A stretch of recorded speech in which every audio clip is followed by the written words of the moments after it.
mnakuja mnasema mna nia njema na taifa letu. Zanzibar kule wazee wanapata pensheni, huku hakuna.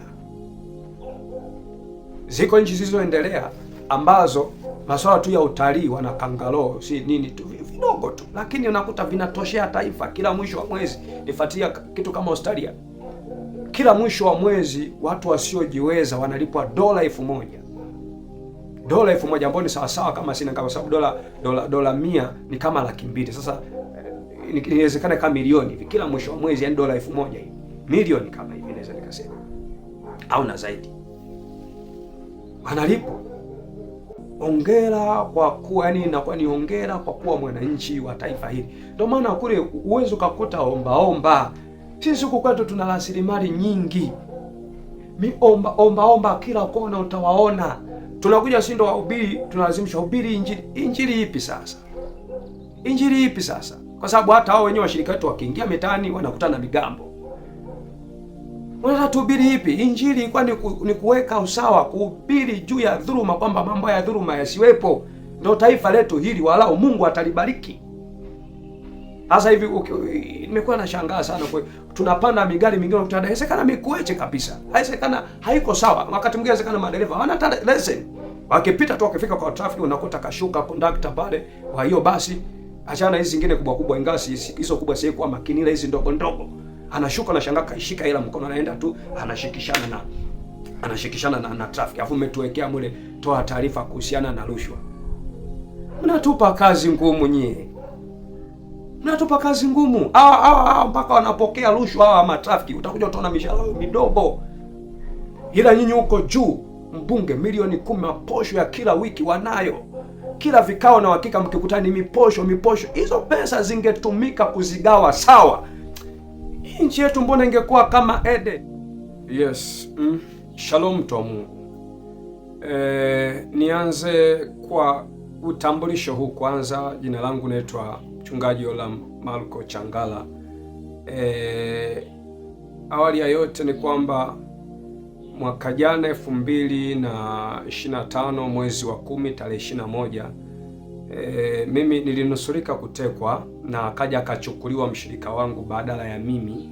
Ni kwa sababu tulikuwa tumetengeneza group fulani ambapo tulikuwa tunafundisha watu kutengeneza thumbnail. Sasa wengi wakawa najiunga kwenye ile group na tulikuwa tuna share linki zetu kwenye linki za group kwenye baadhi ya akaunti zetu ya Facebook, YouTube na mahali pengine. Hii ilipelekea wasiojulikana, wanaojiita wasiojulikana, ambao kwa sehemu kuwezekana wakani sehemu ya maafisa tu wa usalama, wakawa wameweza kujiunga kwenye hilo group, na baada ya kujiunga ndipo walianza kufanya mawasiliano ya private. Sasa mimi namba iliyokuwa ndani ya group haikuwa hewani, nilikuwaga sijaisajili, ilipoteaga ikaga tu ipo, ndo naitumia kama WhatsApp. Baadaye wakanahitaji namba ya moja kwa moja ambayo wanaweza wakanipata, na mwisho wa siku nikaa nimeshare namba ambayo ndiyo ya mshirika wangu ambaye yeye ndiye alikuwa anapatikana moja kwa moja. Basi wakawa wametrack mpaka kuja kumchukulia maeneo tulipokuwa tunafanyia ibada, ambapo ni Mkonze Maua pale Dodoma. Sasa huo ni sehemu ya utambulisho wangu. Kilichonileta hapa, nachotaka niongee, nataka niongee mambo kadhaa ambayo pengine CCM mkisipoyafanya haya, basi hamna nia ya dhati juu ya taifa letu hili la Tanganyika. Nimeweka neno kadhaa kwa sababu niliona nikisema niseme labda ni 6 au ni 7 au ni 5, inawezekana ni katika kuongea yakawa ni mengi, au katika kuongea yakaonekana kwamba kwa nini hiyo usingeiweka kama sehemu ya sababu au sehemu ya pointi katika hicho au katika hizo ulizosema sababu 6 au mambo 6. Kwa nini hiyo isingekuwa sehemu ya ambayo ungeweka moja kwa moja iwe ni sehemu ya sababu au sehemu ya mambo ambayo umeweka hata kama ni 6 au 7. Sasa nimeweka neno kadhaa kwa sababu nitaongea. Katika kuongea zekana nitakuwa ninaongea, afu baada ya hapo inakuja pointi nyingine na yenyewe pia naichambua kwa namna moja ama nyingine. Sasa nianze rasmi, twende pamoja sasa. Nikisemacho ni kwamba CCM ikisipofanyia kazi mambo haya kadhaa, basi haina nia ya dhati juu ya taifa letu. Narudia tena, CCM isipofanyia kazi mambo haya kadhaa nitakayokuwa nikiyaongea, basi haina nia ya dhati na taifa letu hili la Tanganyika.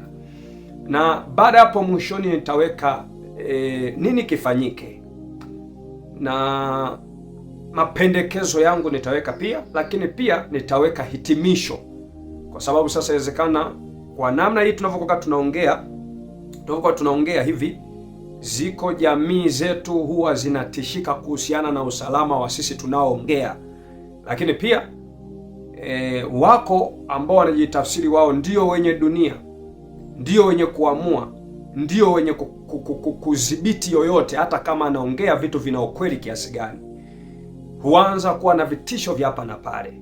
Sasa kwenye hitimisho langu nitaongelea hivyo kwamba njia gani inaweza ikawa bora, kama ikiwa hayatafanyika kwenye haya, Mungu anaweza akafanya nini, na hata sasa amefanya nini na atafanya nini, na hao je ambao havitafanyika, Mungu atashughulika nao kwa njia gani na kwa kupitia nani na kwa kupitia nini. Alafu mwisho wa yote nitaelezea mimi kwa nini nayaongea haya, nimetumwa na nani, nina ujasiri gani, na ni kwa nini nayanena hayo, na kulikuwa kuna lazima je ningeyanena hayo, na usalama wangu wa mimi kuwa salama uko mikononi mwa nani ambaye kaniwekea ulinzi.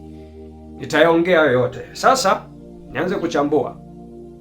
Kwanza kabisa nianze na kuhusiana na maridhiano, ambalo ndo kwa sehemu kubwa limekuwa linapiga kelele sana kwenye mioyo ya wana CCM, ambao kwa sababu mmekuwa mnajaribu sana kulipush. Nimeona kina kiongozi na wengine mnajaribu kulipush la kuhusiana na maridhiano, ambalo wengi wamekuwa nasema yameisha yale, yamepita yale, sasa hivi tutazame mapya. Sasa mimi nataka nilichambua kidogo hicho kinachoitwa maridhiano. Nichambue tu kidogo. Kiujumla maridhiano, huenda njia hii imeanza siku nyingi sana kutumika, ya njia hii ya maridhiano hii huenda imeanza siku nyingi kutumika, aidha kabla hatujazaliwa wengine imetumikaga hii njia ya maridhiano, ambayo inawezekana kuna baadhi ya mambo hayataenda sawa, zinakuwepo siku 100 mbele baada ya uchaguzi, ambazo ndo sasa zinakuwa za maridhiano, kuitana, kukaa pamoja na kuliziana. Kuna wengine ambao sasa ndo hapo itakuwa ni sehemu ya kupewa na wenyewe magari ya kifahari, waanze kutembelea na wenyewe barabarani, onekana sisi kwa kweli serikali inatujali, na kuanza kupita kwenye watu wao au wanachama wao, au kupita kwenye sehemu za jumuiya zao, na kuanza kujaribu kuonyesha kwamba kwa kweli serikali haina shida sana, yani iko vizuri kabisa kwa kweli. Sasa twendeni sasa tuanze upya. Huenda zimetumika njia hizo kwa siku nyingi, lakini mwisho wa yote nimeona kwamba maridhiano ya njia hiyo yameleta madhara sana kwenye jamii ya sisi tuliozaliwa kwenye miaka ya karne hii ya 20. Yameleta madhara sana kwa sisi tuliozaliwa kwenye karne ya 20. Na nani ambaye anaweza akawa sababu ya hayo madhara kuyaondoa? Ni sisi hao wa karne ya 20. Tunaweza tukazungumzia kwamba madhara yalianzia wapi mpaka yametufika na sisi hapa, na nini kifanyike. Ndio hiki ninachotaka nikizungumzia hapa. Maridhiano ambao mmekuwa mnatumia njia hii ni njia mbovu ya kina Mzee Butiko, ambao inawezekana wakawa wanajaribu kujifanya kama wanakaripia masuala ya utekaji, kujifanya kama wakali juu ya dhuluma, kujifanya kama ni wakali juu ya rushwa, kujifanya kama ni wakali juu ya ubadhirifu. Afu baada ya hapo wanakuja wasema sasa tukae pamoja, tuanze pamoja, tuiweke nchi pamoja, twende pamoja. Hayo sio maridhiano, hiyo sio njia ya maridhiano. Ifahamike, vitendo vingi vya unyama vinavyoendelea katikati ya jamii kwa siku nyingi, askari atachomewa nyumba yake na wananchi, mara sijui mahali fulani unasikia askari wametumika wamemuua mtu fulani, au askari wamefanya vitu fulani, au aidha kuna mahali unasikia mtu kapigwa, kauawa. Maridhiano na hakika ilikuwa yalete tija hiyo, lakini kuona kwamba mambo hayo bado yanaendelea, watu watapigwa risasi, watu watatekwa, watu watauawa, watu watafanywaje, afu unakuja unaona wanaowafanyia hivyo vitu ni watu hao ambao waliwahi kusema tunakaa maridhiano. wanaovirudia vitu hivyo hivyo ni hao waliosema tulikaa kwenye maridhiano. Ni wazi na kuja kuonyesha kwamba njia iliyokuwa inatumika ni mbovu. Ndio maana haijalizaa taifa letu kuwa na viongozi waadilifu. Hayajadhaa kwa sababu ya maridhiano, hayajaanza leo. Nafikiri hata kwenye kipindi cha Kikwete, kipindi cha Magufuli, kipindi hata cha Mkapa na vipindi vingine, nafikiri hiyo njia ya maridhiano waga inakuwepo, ambao ndio kusainishana, siji kukubaliana, baada ya hapo basi wanapitishana wanaokuwa wamepitishana. Sasa njia hii inawezekana imetumika siku nyingi, ila nimekuja nimeona haijazaa chochote. Hebu nianze kwanza na andiko hili. Usikie maridhiano haya yaliyowahi kutumika kwenye Biblia na ambayo hayatakuja kuleta madhara yoyote. Katika kitabu cha Misali 28, nianze na mstari wa 13, Misali 28 mstari wa 13. Na hakika sana Biblia nimechunguza, nimeona katiba ya Tanzania au katiba ya Tanganyika asilimia kubwa imechukua sehemu nyingi ya sehemu ya Biblia ikakochi mule. Sasa acha tuitumie, hebu tuione. Katika Misali 28 mstari wa 13 nasema hivi, afichaye dhambi zake hatafanikiwa, bali yeye aziungamaye na kuziacha atapata rehema. Kwa fafanuzi za njia ya kimungu, afichaye makosa yake akataka tu maridhiano hatafanikiwa. Jumuiya yoyote ambayo itakuwa inataka kwamba tunakubaliana twende sasa bila kuwa na uelekeo mmoja akawa ameficha, ameweka kisasi moyoni kuhusiana na alivyowahi kufanyiwa vibaya, hayo sio maridhiano na yataleta madhara makubwa mno. Kitakachofanyika itakuwepo sasa ni kuviziana kwa chini kwa chini. Jana nilipanda bajaji moja hapo, nilikuwa natoka mkoa wa Rukwa, nimepanda bajaji, akapanda mule askari anajaribu kupigisha stories hapa na hapa, lakini walikuwepo watu wengine wamenuna kweli kweli, yani anajaribu kujichekesha pale, wanangu mnasemaje wanangu, nyingi tu anachomeka story, anachomeka anajichekesha, lakini watu wamenuna kweli kweli, kwa sababu baada ya hapo wengine wakawa wameshuka, ni hao waliua ndugu zetu wa Oktoba 29. Sasa hicho ndo kinachoitwa maridhiano yanakuwa yamefanyika, lakini huku watu wana visasi mioyoni. Ngoja nikuonyesha andiko jingine hapa tena katika Luka.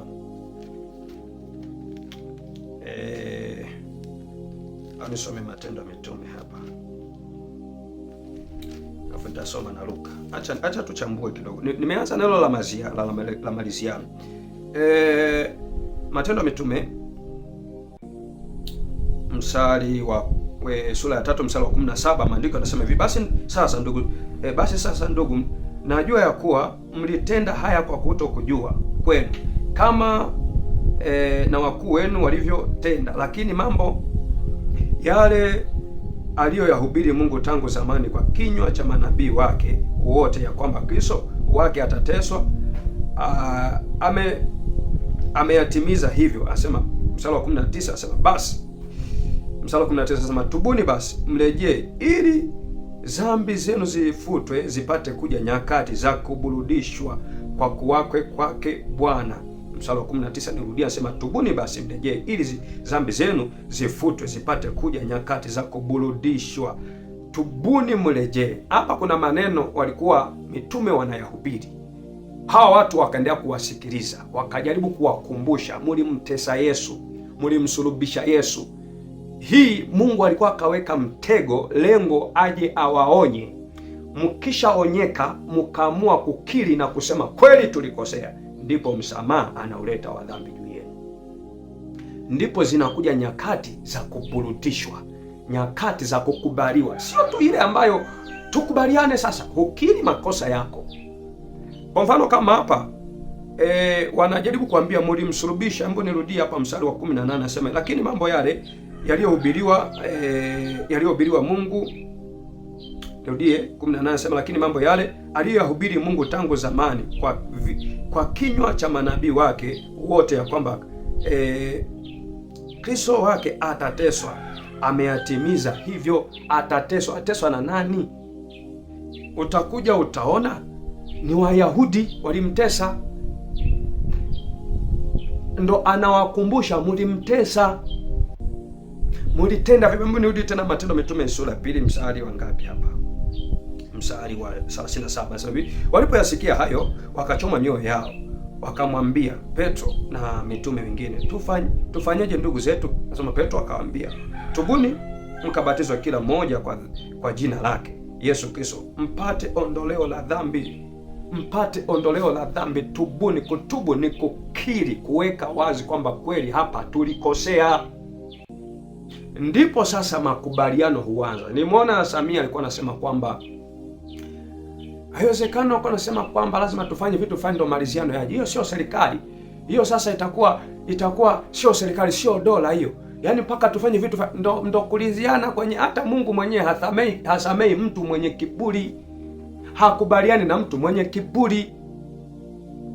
Lazima ukiri, useme hapa nilikosea.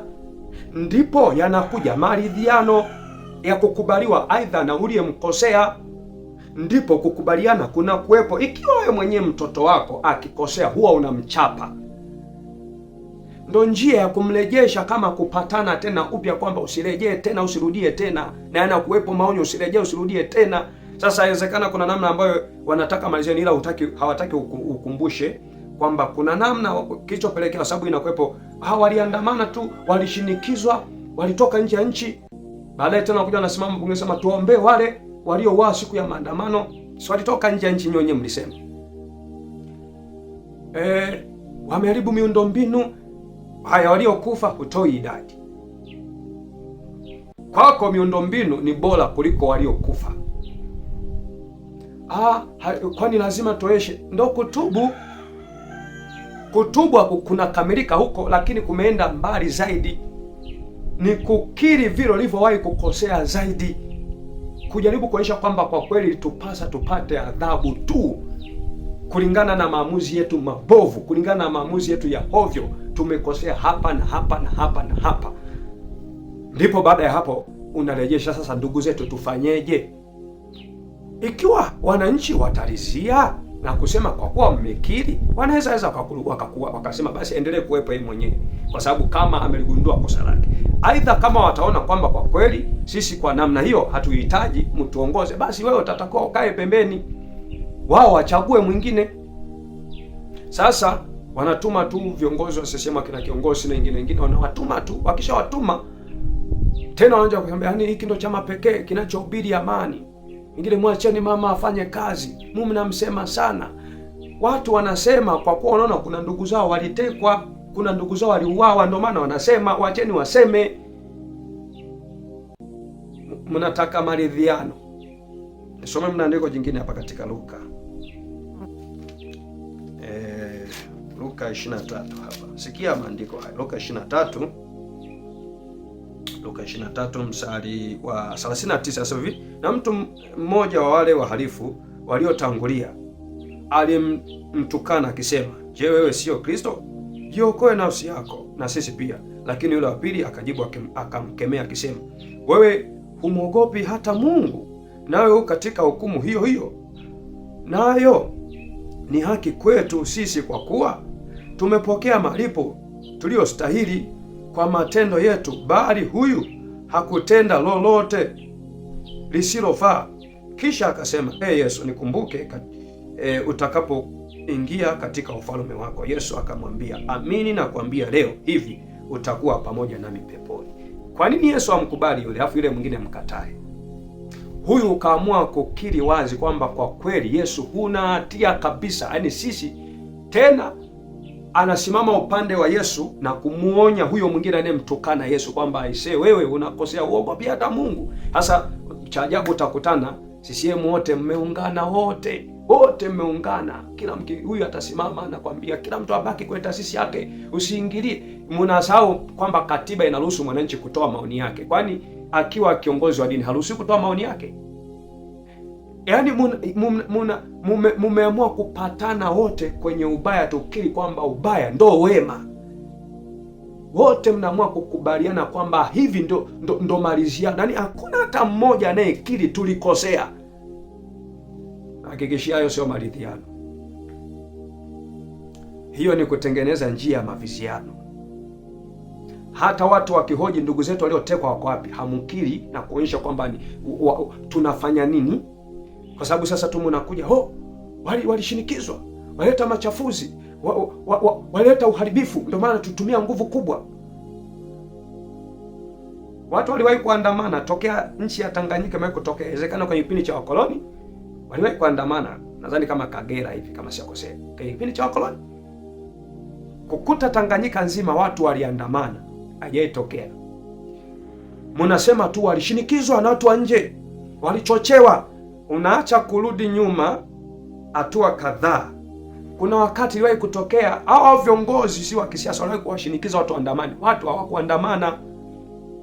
Hata kama waliandamana tu kachama peke yake, labda kama cha kina Kafu, kina Profesa Lipumba, si Lipumba sio kina, ndio waliandamana labda kichama tu, sio nchi nzima.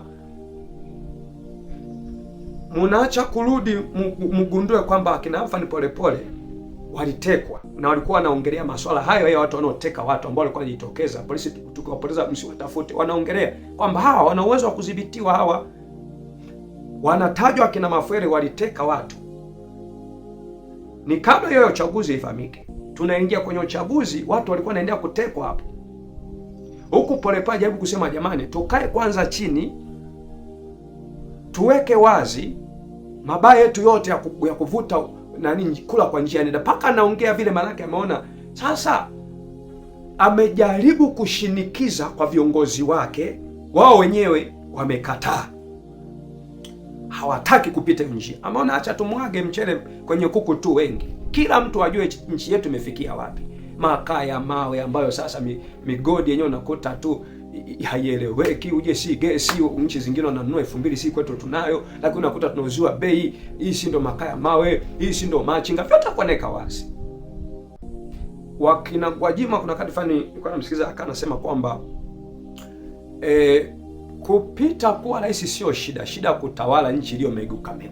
Hii ndo sasa tulipofika huku ambapo mnataka sasa muwakusanye watu pamoja. Hii ndo nilikuwa napigia mfano kwamba ni kitendo cha kuchukua kuku, bata, jongoo, paka, chui, simba, nyoka, nge na wadudu wote waharibifu, mbwa, si fisi, si nini, tembo, ni afu na vichanganya kwenye banda moja. Nyinyi bila shaka mnataka watu waendelee kuuana. Hakunaga maliziano design hii. Maliziano ni kukiri, kuweka wazi makosa yetu sisi ni haya. Sasa nimejaribu kufafanua hiyo maliziano ambayo ndo sasa ndo la kwanza hilo, ambalo mmekuwa mnalazimisha tuwe na maliziano. Kwa njia hiyo mnayopitia sio hiyo. Hii ambayo tutaliziana, hakuna kukomesha utekaji, hakuna kutafuta ndugu zetu waliotekwa wako wapi, wakina Dosi Soka, wakina Mdude Nyagari, wakina Njiri Geuzayo Lo, wakina Chaula. Tunakomeshaje haya? Hamtaki tuyakumbushie, hamtaki tuyaseme, ila mnataka maliziano. Hamtaki hiki ambacho watu wasema katiba irekebishwe, ila mnataka maliziano. Njia mnayopita ni ngumu mno. Na kina mzee Butiku wanaotumika ambao nakando kama hekima, wana hekima sana, ni hekima ya kipumbavu tu. Kuwa mzee sio kwamba ndo mvi. Kuwa mzee ni kuwa na akili ya kutambua kwamba rushwa hupotosha macho, hupofusha macho. Maandiko yanasema kichwa chenye mvi ni taji ya utukufu ikiwa kitaonekana katika njia ya utakatifu. Mahali pengine maandiko yanasema heri kijana maskini kuliko lizeli pumbavu, au mfalme mpumbavu ambaye huwaonea watu. Sasa natoka hapo. Kingine ambacho nataka nikizungumzie, tumesema mambo kadhaa. Mzee Butiku aliwahi kusema kwamba haamini kwamba Rais Samia ndiye aliyekuwa anatuma watu kwenda kuteka watu, mfano wakina Hari Kibao kushushwa kwenye magari na watu wana silaha za moto, wakina Mdude Nyagari kwenda kuchukuliwa nyumbani, uje pia wakina mzee Mbariko Mwakipesile alikimbia kanisani kwake kwa sababu zilikuwa zinapaki gari za watu wasiojulikana, na akapigiwa simu ondoka hapo na watu tu wa Samaria wema. Uje pia mtoto wake Mbariko Mwakipesile aliuawa na mkuu wa usalama aliyekuwa anaitwa Said Hussein Nasol, akaondolewa akapelekwa nje ya nchi. Mzee Butiku anasema haamini kwamba Rais Samia ndiye anayetuma. wakina Mafwele wametajwa kuteka watu, wakina Sativa anataja sema aliyemteka, tena limba na wimbo aliyemteka ni Mafwele.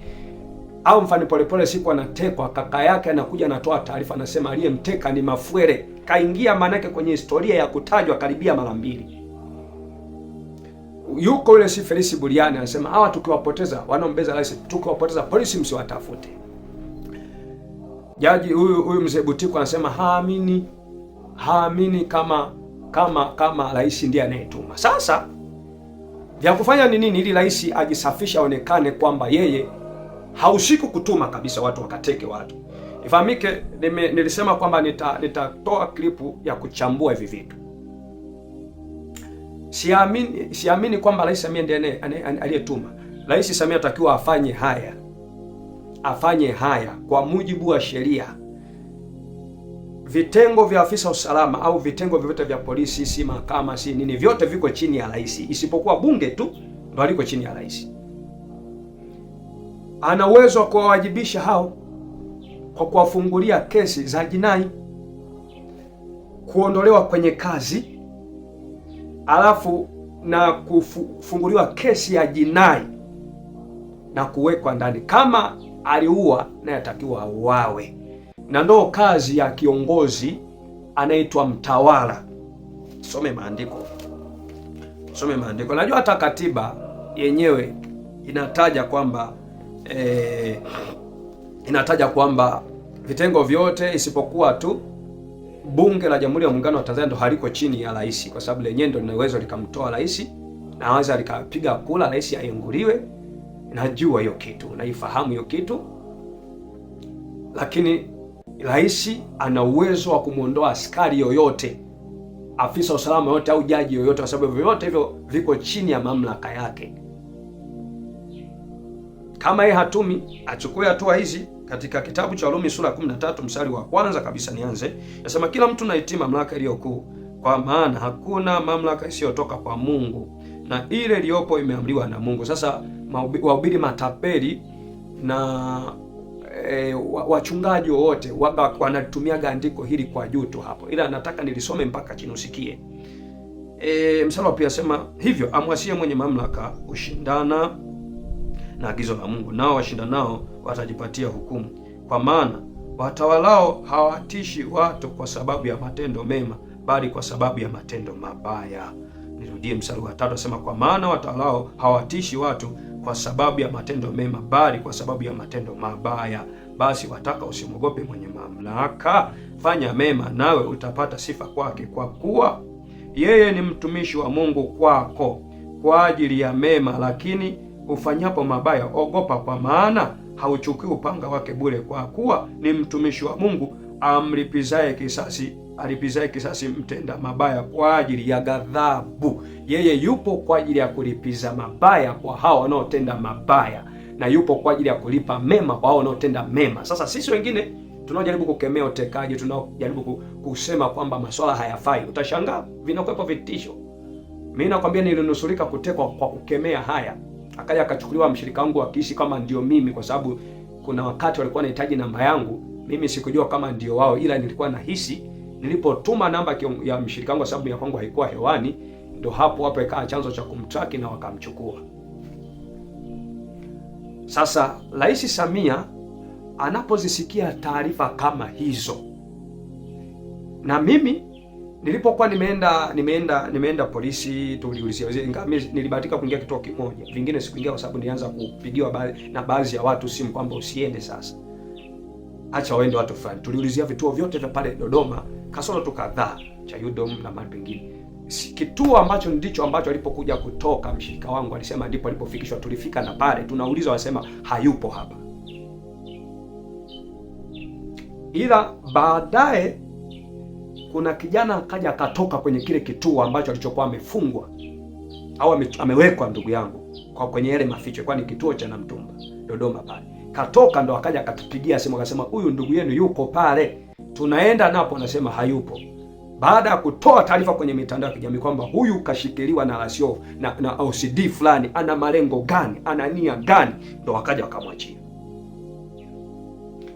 Hoja na swali, kweli Rais Samia hayo hayaoni? Mbili yake.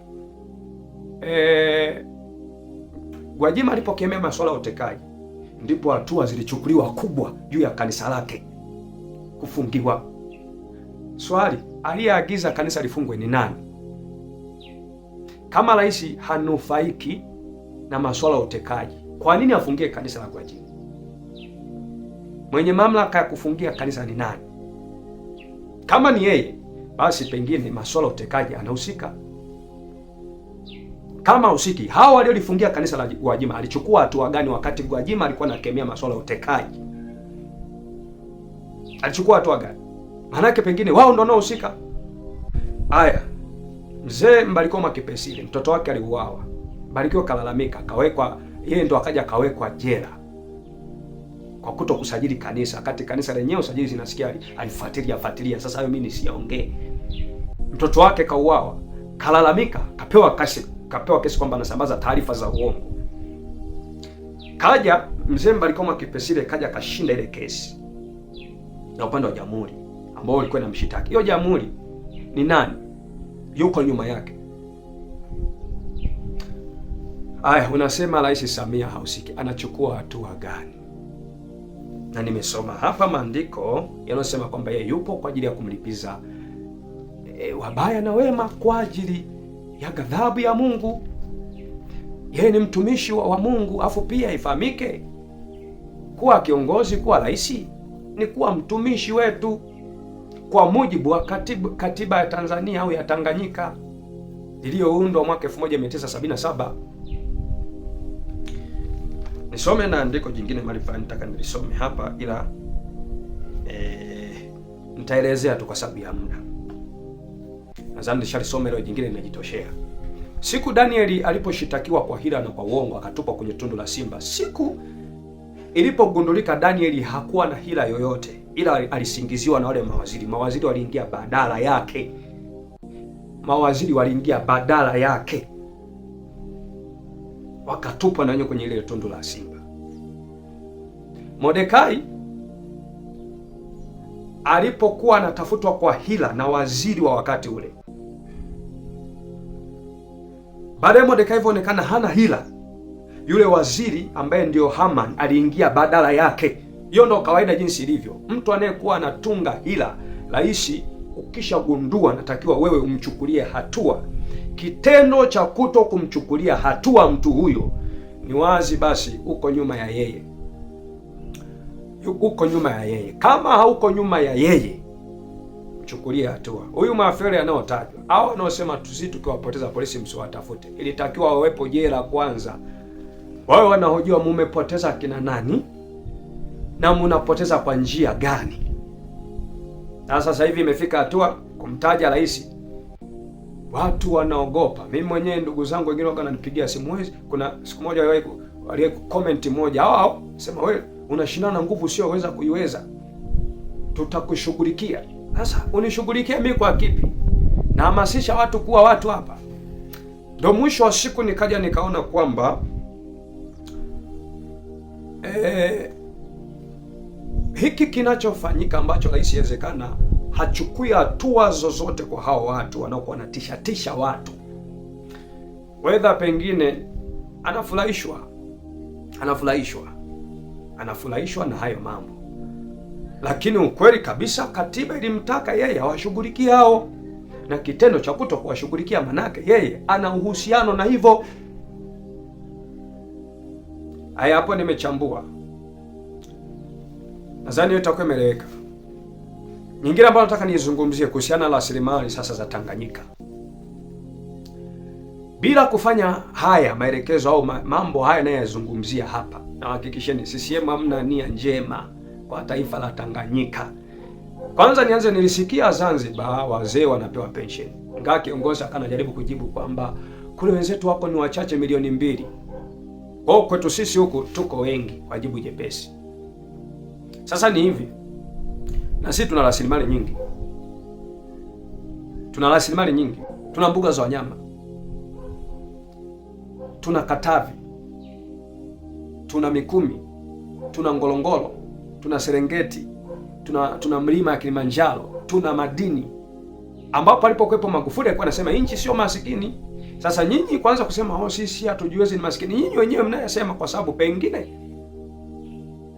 utajiri ambao Magufuli alikuwa anauona mpaka kusimamia kwa muda mchache, ndani tu ya miaka si kadhaa, tunaona SGR tayari, barabara zilizokuwa zimeharibika kwa pale Dodoma tayari, baadhi ya vitu vilienda chapuchapu. Hapa changamoto ni usimamizi. Sasa mnataka pengine mujisafishe, muonekane wema, bila kufanya hiki. Na hakikisheni hamna nia njema, hamna nia njema na taifa hili. Nyinyi mpo kwa ajili ya maslahi yenu tu, mpo kwa ajili ya maslahi yenu. Na ndio maana nimesema mkisipochukulia hatua hao wanaohusika na masuala ya utekaji, hamna nia njema, hamna nia njema. Hata mujisafishe vipi, na bahati mbaya mumechelewa, na watu wa kuongea hawataisha. Mimi nitaongea, nitaondoka mimi, watakuja wengine wataongea. Na zaidi ya yote niwahakikishieni, yuko Mungu atawalaye, yuko Mungu aliye juu ya teknolojia, yuko Mungu aliye juu ya science, yuko Mungu aliye juu ya risasi zenu, yuko Mungu aliye juu ya yote mnayokuwa mnayatenda. Yuko na yeye huwakomesha watawala wenye wanaounga mkono dhalimu. Waulizeni akina Nebukadneza, waulizeni akina Farao. Yuko huyo Mungu na ndiye naye mwabudu, aliyenitokea mwaka 2017 kwa sauti akaniambia, nataka ukanitumikie.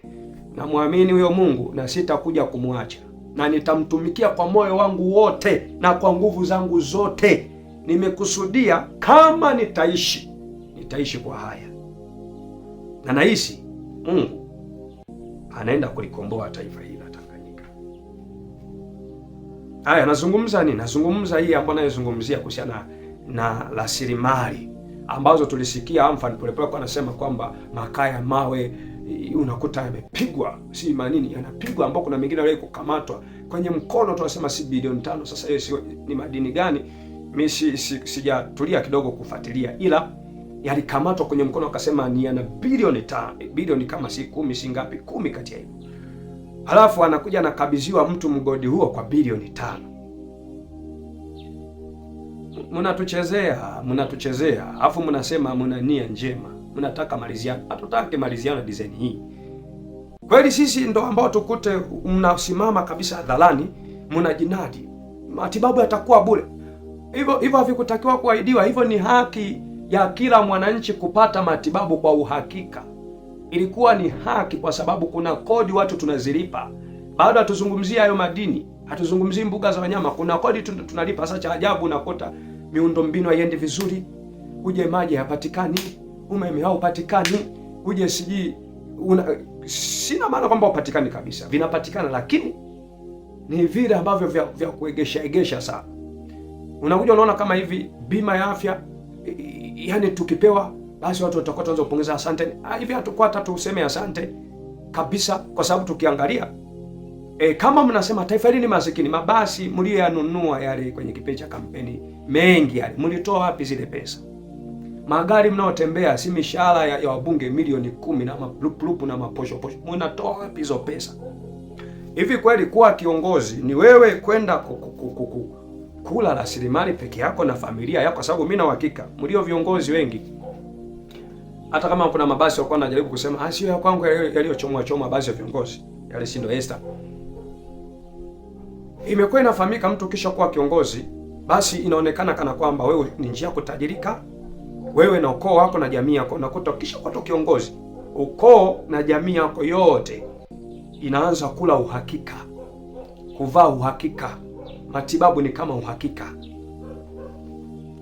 Kwa mujibu wa katiba, kiongozi ni atakiwa kuwa mtumishi, anaenda kwa ajili ya kuzigawa rasilimali sawa. Ndio sera ya Nyerere, Mwalimu Nyerere, ile ya ujamaa. Kile kipato cha watu wa juu kukishusha, kuwaweka kwenye hawa wa chini. Sasa leo hii tunakutana na huduma fulani ambazo sisi kwetu huku Tanganyika watu kufa ni kitu cha kawaida. Unakutana kwambia wamekufa bwana, wamekufa yule, yamekosekana madawa, yule si, yani imekuwa kawaida kabisa. Na mnakuja mnasimama mnasema matibabu yatakuwa kitu cha uhakika, wakati hiyo hukutakiwa kuahidi, kwa sababu pia huvileti wewe unaenda kusimamia kupitia zile kodi za Watanganyika, unasimamia kwamba hivi lazima viwe ni uhakika. utavisimamia kwa njia gani? Rais Magufuli unakuja kuona ndo moja ya rais ambaye ameweka historia ndani ya nchi ya Tanzania au ndani ya nchi ya Tanganyika, na huyo ndo ambaye damu yake hata sasa inapiga kelele, na huyo ndo aliyechochea watu wengi kupatwa na hasira na kuona afadhali tuandamane, kwa sababu alijaribu kufungua akili zetu na kutuonyesha kwamba sisi tunapigwa, tunachezewa. Usimamizi sisi ni mbovu, sio kwamba rasilimali hazipo, usimamizi ni mbovu. Magufuli unakuja unaona alikuwa anatabika halali, atapita huku atapita huku, kote ni anapita aone utendaji kazi ukoje, unaleta uzembe, anakutumbua, unaondolewa. Lakini sasa anyway, mimi nachotaka niseme kwamba jambo hili nalo pia mkilifanyia kazi, basi tutaamini mna nia njema. Mishahara yenu ishuke kwanza, ishuke kabisa, ishuke, kwa sababu hata Mwalimu Nyerere niliwahi sikia alikuwa na mshahara 7,000, 10,000 hivi, waziri alikuwa na 7,000, 5,000, kiwango ambacho kwa sehemu kubwa nilisikia kwa wakati ule kwa dunia hii kilikuwa ni kiwango cha chini sana, cha chini sana, cha chini sana, cha chini sana cha mshahara. Sasa unakuja leo unatoa na shangaa, naweza tu ikaepo kwamba nitafanya hiki au nimefanya kile, basi inakuepo na maisha inainuka. Sina mpongeza sana, unampongeza kaweka hela zake pale. Sasa kwa kiongozi ni unataka tu upongezwe tu, na niwahakikishie hakuna serikali dhalimu inayosimamaka. Haipo kwa mujibu wa katiba, kwa mujibu wa Biblia. Walikuwepo walioanza kwa udikteta, kwa nini? Mwisho wa siku walikuja kaanguka. Dunia inaona yote mnayoweza kuyafanya. Jisafisheni mtakapojisafisha, lakini hakikisheni dunia inaona. Dunia inaona kwa kile alichowahi kukifanya Magufuli kwa miaka michache. Dunia imeona, Tanganyika imeona. Jisafisheni, semeni si ndio tunaosimamia vizuri. Sababu sasa hivi nimeona kila atakayesema sema Rais Samia ndio rais wa pekee anayefanya vizuri zaidi ya wengine wote, anasema anyway, labda pengine mtakuwa nyinyi wanaona au mnaona nyinyi wabunge. Mnaona nyinyi wabunge. Kwa nisome hapa maandiko tena. Katika kitabu cha Misali 14 mstari wa 34 anasema hivi, haki huinua taifa, bali dhambi ni aibu ya watu wowote. Haki huinua taifa. Kwa nini inue taifa haki? Kwa nini inue taifa? Inainua kwa sababu haki kisha tawala kwenye nchi hiyo, hata Mungu hunyeshea mvua za baraka. Hunyesha mvua. Tutaanza kusikia kama hapa, jamani, mvua sasa hivi zimekuwa za shida. Kumbe kuna damu za watu zilimwagwa zisizo na hatia, na njia ya kulisafisha taifa hili tena, au wao waliohusika kumwaga damu za watu na wenyewe damu zao zimwagwe, kwa sababu ukishamwaga tu damu za watu zisizo na hatia kwenye taifa lolote, nchi hiyo hulaniwa, mvua zinakuwa zinyeshi. Hakuinua taifa. Nisome hapa katika pia Mwanzo 9 mstari wa 6 anasema hivi, atakayemwaga damu ya mwanadamu, damu yake hiyo itamwaga na mwanadamu, maana kwa mfano wake Mungu alimfanya mwanadamu. Atakayemwaga damu naye damu yake itamwagwa. Bila hivyo haki haipo kwenye hilo taifa. Kama tu wale watakokuwa wanapigania haki wanakosoa ufisadi, wao tu ndio wanaouawa. Sheria hizi ambazo zipo za mtu aliyeua atakuwa afungwe maisha jela au anyongwe, mliziunda kwa ajili ya nani? Wakati wewe utakuwa kuwa msimamizi wa hivyo. Sasa ikiwa nyinyi wenyewe mlioko juu mnaacha kusimamia haki, mnaacha kusimama na haki, jua taifa lote huku chini mnaliharibu. Nisome pia katika 29 mstari 29 hapa, msikie 29 mstari wangapi hapa? Mstari wa 12 asema, mwenye kutawala akisikiliza uongo, basi watumishi wake wote watakuwa waovu.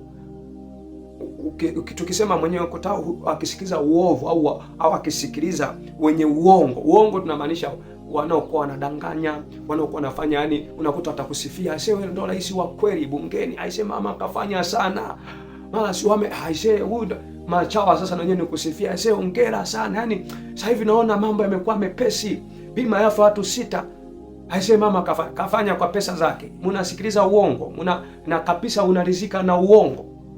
Na hakikisheni, ndio maana serikali yote huko chini unakuta sasa kila mara utakapoenda kwenye vitengo vyovyote vya serikali, maana kwa sisi Watanganyika asilimia wengi wanaona mimi nikiingia pale sidhani kama nitapata haki yoyote. Kinachokuwa kinangaa ni pesa tu ya mtu.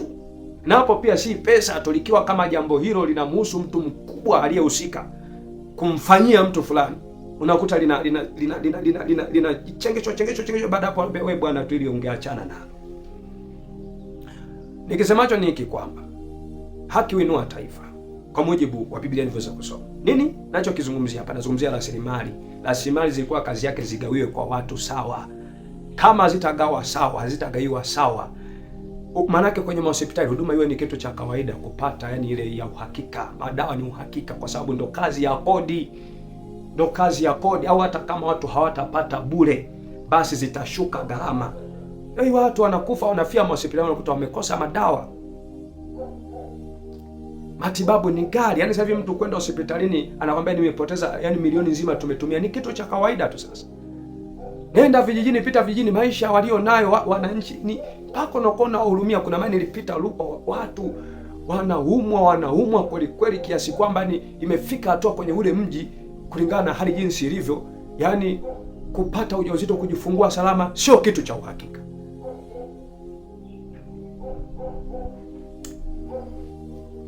Mnakuja mnasema mna nia njema na taifa letu. Zanzibar kule wazee wanapata pensheni, huku hakuna. Ziko nchi zilizoendelea ambazo masuala tu ya utalii wana kangaloo si nini tu vidogo tu, lakini unakuta vinatoshea taifa. Kila mwisho wa mwezi, nifuatia kitu kama Australia, kila mwisho wa mwezi watu wasiojiweza wanalipwa $1,000. $1,000 ambao ni sawasawa kama sina, kwa sababu dola 100 ni kama $200,000. Sasa inawezekana kama milioni hivi kila mwisho wa mwezi, yani $1,000 hivi, milioni kama hivi naweza nikasema, au na zaidi, analipo. Hongera kwa kuwa, yani inakuwa ni hongera kwa kuwa mwananchi wa taifa hili. Ndio maana kule uwezo ukakuta omba. Sisi huko kwetu tuna rasilimali nyingi, omba kila kona utawaona. Tunakuja sindo wahubiri, tunalazimisha hubiri injili. Injili ipi sasa? Injili ipi sasa? Kwa sababu hata hao wenyewe washirika wetu wakiingia mitaani wanakutana na migambo. Wanataka tuhubiri ipi? Injili ilikuwa ni kuweka usawa, kuhubiri juu ya dhuluma, kwamba mambo ya dhuluma yasiwepo. Ndio taifa letu hili walao Mungu atalibariki. Sasa hivi nimekuwa nashangaa sana, kwa tunapanda migari mingine kutoka inawezekana mikueche kabisa. Haiwezekana, haiko sawa. Wakati mwingine inawezekana madereva wana lesson. Wakipita tu wakifika kwa traffic unakuta kashuka conductor pale. Kwa hiyo basi achana hizi zingine kubwa ingasi hizo kubwa sasa kwa makini, ile hizi ndogo anashuka na shangaa kaishika ila mkono anaenda tu anashikishana na traffic. Alafu umetuwekea mule toa taarifa kuhusiana na rushwa. Mnatupa kazi ngumu nyie. Mnatupa kazi ngumu. Mpaka wanapokea rushwa hawa matrafiki. Utakuja utaona mishahara midogo.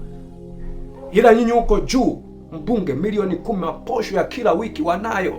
Kila vikao na hakika mkikutana ni miposho. Hizo pesa zingetumika kuzigawa sawa. Nchi yetu mbona ingekuwa kama Edeni? Tusingekuwa na taifa hili ambalo tunakutana na watu nazunguka na mitumba tu. Wamechoka kwa nao, unaenda kama mhubiri unaanza kwambia toa ubarikiwe. Tusingekuwa mahubiri mengi ya toa ubarikiwe, ni ya vibaka tu, ni wahuni tu. Biblia inasema asiyefanya kazi na asile. Mafanikio yako yameshikwa kwenye ulimwengu. Yameshikwa wapi? Kuna watu mmezikalia rasilimali, mnakula pekee na watoto wenu, alafu mnakuja mnasema msichanganye dini na siasa, hubiri injili, tunataka maliziano. Mnakula nyinyi, mnashiba. Hubiri haki. Haya sasa nchi yetu sisi na amani, hubiri amani ndio kitu cha msingi. Amani, mnaacha haki, kwamba haki huinua taifa. Bila haki hakuna amani. Majambazi wetu ndio wanatokana nini? Kwa sababu hakuna haki. Haki ingekuwepo, watu majambazi wasingetokea kwenye taifa letu, wanaopola kwa silaha. Kwa nini? Kwamba wanakuwa wanaona mambo yamemkalia, mambo yameenda ovyo. Kanisani watu wanakuja, unakuta tu mtu anasinzia tu muda wote, mambo yametingana. Unasema ni hubiri injili ya kwenda mbinguni. Mbinguni wapi, wakati kuna mtu ukiangalia kwa maisha ya kawaida ametindikiwa kwenye vitu vya kawaida vipasavyo mwili vya utaua hivi. Wako tu wahubiri sasa wenyewe wamekazana, tunaenda mbinguni. Mbinguni kwa mijinga na mipumbavu kama hiyo, ambayo wenzako watatekwa, wengine watauawa. Wewe upo kama mhubiri. Kazi ya mhubiri kwa nini kama si kuonya na kukemea mambo kama haya? Kwa sababu injili imetajwa. Injili ni upanga, ni nyundo ivunjayo. Injili kwa kazi yake kuweka sawa. Injili kazi yake ni kukonya na kukemea haya. Kama kweli mna nia ya dhati, tunataka tuone taifa la Tanganyika sasa linatoka kwenye hali za chini, hali za duni. Vinginevyo kama nyinyi ndio mtakuwa mnaonekana sheri ile ni ya kiongozi yule, kitu fulani kile, magari yale, mabasi yale, yani sasa hivi kwa mbunge mabasi yale, yani hapana bwana, hapana bwana. Mimi nawahakikishieni haya. Hitimisho langu ni nini? Hitimisho langu ni hili hapa. Nachokisema ni hiki. Kuna namna slogan fulani imetembea siku nyingi kwamba sasa wewe kama nani utatufanya nini? Nimesema yuko Mungu. Mungu humpa yoyote amtakaye. Mungu, ngoja nisome hapa katika Danieli hapa. Katika Danieli hapa. Katika Danieli sura ya 2 mstari wa 17 pengine nisome. Nasema ndipo Danieli akaenda nyumbani kwake akawapasha habari kina Anania na Mishaeli na Azaria na wenzake ili waombe rehema kwa Mungu wa mbinguni kwa habari ya siri hiyo, ili kwamba Danieli na wenzake wasiangamizwe pamoja na wenye hekima na Wababeli.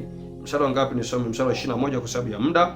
Anasema au niendelee kusoma mstari wa 19. Sema ndipo Danieli alipofunuliwa siri hiyo katika njozi ya usiku, basi Danieli akamhimidi Mungu wa mbinguni. Danieli akajibu akasema, na lihimidiwe jina la Mungu milele na milele, kwa kuwa hekima na uwezo ni wake. Yeye hubadili majira na nyakati, huuzuru wafalme na kuwamilikisha wafalme, huwapa hekima na wenye hekima huwapa wenye ufahamu maarifa. Mungu ndiye anaweza akanampa yoyote, anaweza akanampa yoyote, yaani yoyote ambaye anaona huyu bila shaka ana uchungu huyu. Musa, Biblia inamtaja kwamba alipokuwa mtu mzima alikataa kuitwa mwana binti Farao, akaona ni afadhali kupata mateso pamoja na wacha Mungu. Mungu akatazama akaona moyo huu. Walikuwepo akina Daudi walikuwa wanachunga mbuzi maporini. Mungu aliona ule uchungu wa kuonea huruma tu wanyama, akaona hivi huyu tukimweka juu akawa ndiye mtawala huyu, nafikiri atakomesha dhuluma. Mungu mpa yoyote amtakaye. Msizani kwamba eti nyinyi ndio mnaweza mkafanya chochote, mnaweza mnajidanganya wanadamu, mnajidanganya. Yuko Mungu atawalai, naye ataruhusu kwa yule atakayemwona huyu ana huruma ya dhati, kwa wanadamu wengine. Anaweza akaruhusu mamlaka na uwezo wake kwa huyo mtu. Nishai kuonya na nikasema inawezekana kuna namna fulani hii ya hawa kina Mafwele ambao sasa ndio wanaotajwa kuteka, inawezekana tena wakaendelea kuteka watu ambao watakuwa naongea maneno kama haya. Jidanganyeni, kuna siku mambo hugeuka. Nisome katika kitabu cha Ufunuo hapa sura ya 11 mstari wa 3, asema nami nitawaruhusu mashahidi wangu wawili, nao watatoa unabii siku 1260 hali umepikwa magunia. Hao ndio ile mizeituni miwili na vile vinara viwili visimamavyo mbele za Bwana wa nchi, na mtu akitaka kuwadhuru moto kutoka katika vinywa vyao na kuwala adui zao, na mtu akitaka kuwazuru hivyo ndivyo impasavyo kuuawa. Nisome na Matendo na hiyo yote na Ufunuo 13 mstari wa 10. Mstari wa 10 nasema mtu akichukua mateka atachukuliwa mateka, mtu akiwa kwa upanga atauawa kwa upanga. Hapo ndipo nishie tu hapo. Mmezoea inawezekana kwamba kina Mafwele watakuwa nateka, inawezekana mnawatumia kwamba sasa yule naye kazi nyamazisha yule. Na hakikishieni Mungu aliyeweka pumzi ndani yenu ataiondoa, na kuna wakati ataonyesha show yake. Tanganyika hii ndo moja ya nchi ambayo kwa mimi kwa frequency na uwezo wa uvuvio wa kimungu huwa naona iko mamlaka ya Mungu itakuja ionyeshe show fulani kwenye nchi hii. Dhuluma haitatawala tena, dhuluma haitakuwa fashion. Nchi hii itatawaliwa kwa uwezo wa Mungu ever before. Mimi nawahakikishieni kabisa, nawaambieni kabisa. Kuna watu utajikuta siku unapoenda unajaribu kwenda kumteka mtu, unapoenda si ukamue mtu, utakufa wewe, kama nilivyosoma andiko kwamba atakapokuwa imeandikwa kwamba ndivyo atakayetaka kumzuru ndivyo atakavyoumia hivyo, au atakayekuwa anajaribu kumuua ndivyo atakavyompasa hivyo kuuawa. vinywa vyao vitakuwa vikitoa moto. Sasa twendeni, jipeni mamlaka kwamba sisi ndio wenye kuamua nani aishi, nani asiishi, mtatufanya nini. Twendeni.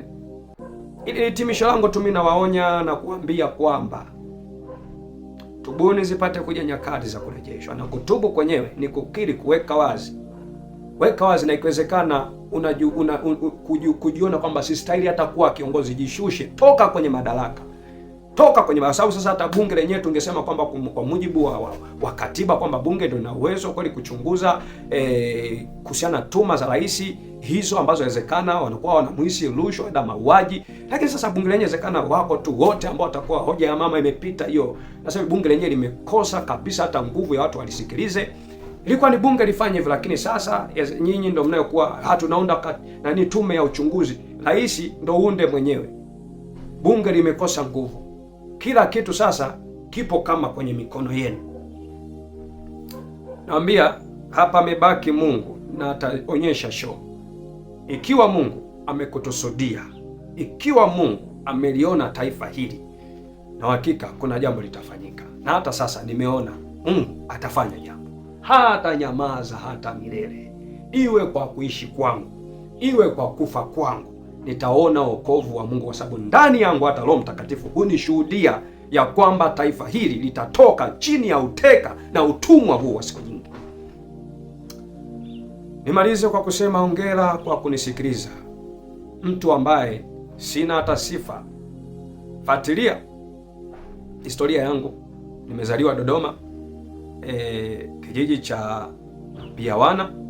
Mzee wangu yuko pale Tonambi Changala, Biawana Makondeko. Fuatilia hata elimu yangu, na kuhakikishia sisi ni wale ambao tumetokana na uwezo tu wa kimungu, tumetokana na neema ya Mungu. Mungu aliyetuita ndo katufanya tunaongea haya, hata wewe msomi unasikiliza.